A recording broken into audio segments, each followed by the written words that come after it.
Hey everyone, this is David Brown, and I haven't been doing real well with making these daily video summaries, but I had some extra time tonight, and I was feeling inspired, and we had some good birds today, so I thought I would show some photos and talk about some other things that I've been doing recently. So let's jump into the photos first.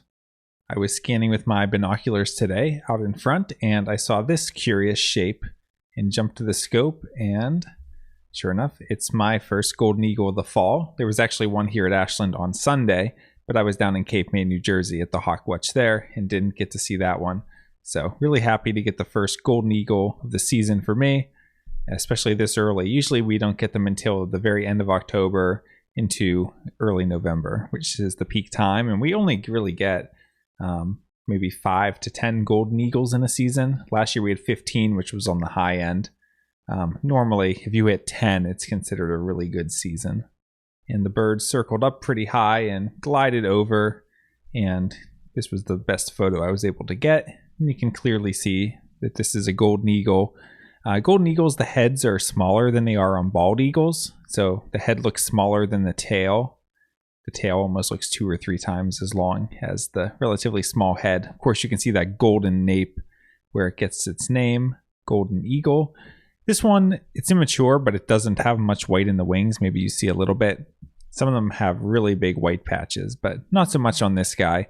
The other way you can tell golden eagles from bald eagles is I think golden eagles just look a bit more curvy, especially when they're soaring. Bald eagles look very rectangular, kind of like a flying 2x4. Golden eagles just have a little bit more curve to the wing. Another really cool thing we saw right after that was this peregrine falcon being attacked or harassed by 2 ravens. So we don't see a lot of peregrines, and ravens are still kind of a special sighting here, only been in the area for the past couple years. So to see 2 ravens together with a peregrine, especially to see the size difference, I mean, they're practically the same size. Maybe the ravens are a little bit bigger and slightly bulkier looking, but somewhat even matchup. Fastest animal on the planet versus a relatively smart bird. Kind of cool to see. Here we have an adult sharp-shinned hawk. This is probably a male just because of how small it was and also the slightly notched tail, which is one of the good field marks. You know, everyone likes to talk about the tails on accipiters, so the ones that have these real notched tails are usually the male sharpies. You know, just real small head, push the wings forward, and the head barely sticks out in front. And we know it's an adult just because of this horizontal barring on the breast. The juveniles would have more of a vertical streaking. Here we have a juvenile red-tailed hawk. So we see those classic field marks we always talk about, the dark patagial bars in the shoulder areas and the belly band. And we know it's a juvenile because no dark trailing edge to the wing and no red tail. Here we have a female American kestrel. We know it's a falcon because of these really pointy wings. And we know it's a female because of the vertical streaking on the breast and also the tail pattern. And you notice on this tail, it's got feathers of many different lengths just going through its molt. So that's why the tail looks a little bit ragged. Here we have a bald eagle that's almost a full adult, maybe not quite. You see there's still some dark on some of the tail feathers. And normally the adults wouldn't have this white in the back either. And the underside of this bird's kind of interesting. I especially like the patterning on these outer primary feathers. Something I've never really noticed before. And you can see there's some white speckling throughout the underside. And you can see the dark on the otherwise white tail feathers as well. If we take a look at the eBird checklist, 45 species today. And the golden eagle was definitely the highlight, but overall, pretty nice day. If we take a look at hawk count, we see that the totals for today were 6 black vultures, 78 turkey vultures, 1 osprey, which is getting pretty late for them. We're not seeing too many.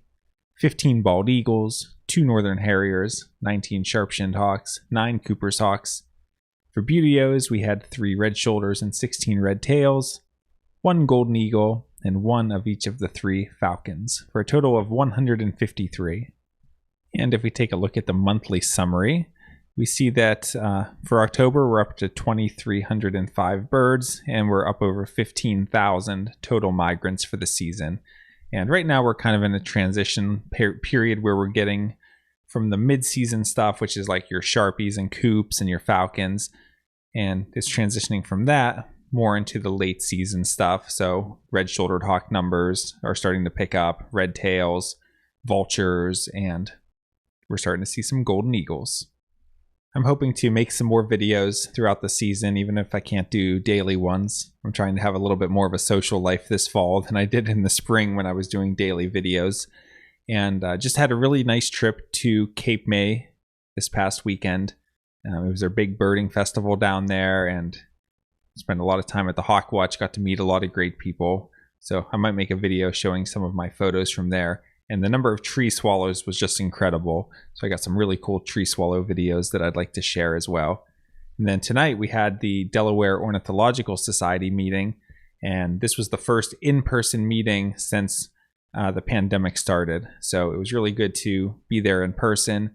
And the speaker was Holly Merker talking about ornithotherapy.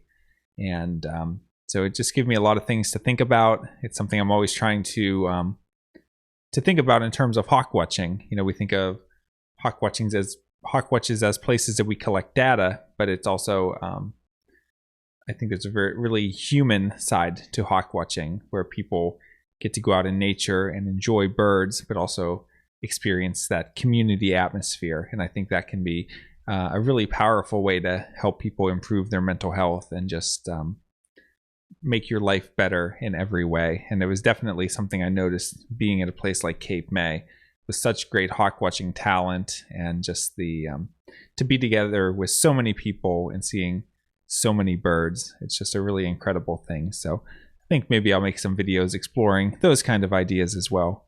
And of course, we're doing the Hawk Watch daily here at the Ashland Nature Center, and that'll go until the end of November. So just slightly past halfway through the season, still a lot of good birds to come, and I hope you can make it out to a hawk watch near you sometime soon. From Lyco Birds, this is David Brown. Thanks for watching.